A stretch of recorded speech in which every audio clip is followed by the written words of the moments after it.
ចុចភ្លាមបានផ្លែសម្រាប់ developer ដែលត្រូវដំឡើង database ម្ដងត្រូវចំណាយពេលយូរណាស់មែនអត់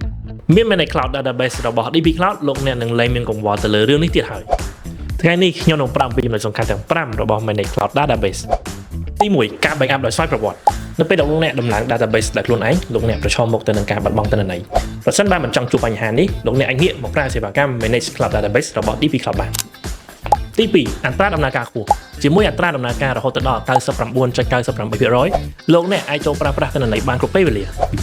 ទី3អាចពង្រីកទំហំប្រើប្រាស់បានលោកអ្នកអាចជ្រើសរើសទំហំប្រើប្រាស់បានទៅតាមតម្រូវការហើយក៏អាចដំឡើងទំហំប្រើប្រាស់បានទៅតាមតម្រូវការនៅពេលអនាគតទី4ផ្នែកសេវាអតិថិជន24ម៉ោងក្នុងមួយសប្តាហ៍នៅពេលដែលលោកអ្នកជួបបញ្ហាផ្សេងៗលោកអ្នកអាចតាក់ទងមកក្រុមការងារ DB Cloud បានភ្លាមៗជាមួយភាសាខ្មែរនិងភាសាអង់គ្លេសទី5ទិន្នន័យទាំងអស់ត្រូវបានរក្សាទុកក្នុងស្រុកទិន្នន័យរបស់លោកអ្នកត្រូវបានរក្សាទុកក្នុងស្រុកផ្ទាល់ដែលផ្ដល់ជូននូវសុវត្ថិភាពខ្ពស់ជាមួយនឹងល្បឿនលឿនបន្ទាប់ពីដឹងចំណុចសំខាន់ទាំង5នេះហើយលោកអ្នកប្រកាសឆ្ងល់ថាការភ្ជាប់ Managed Cloud Database មានភាពងាយស្រួលយ៉ាងណាអញ្ចឹងអាចមើលវីដេអូក្នុង link ខាងលើនេះបាន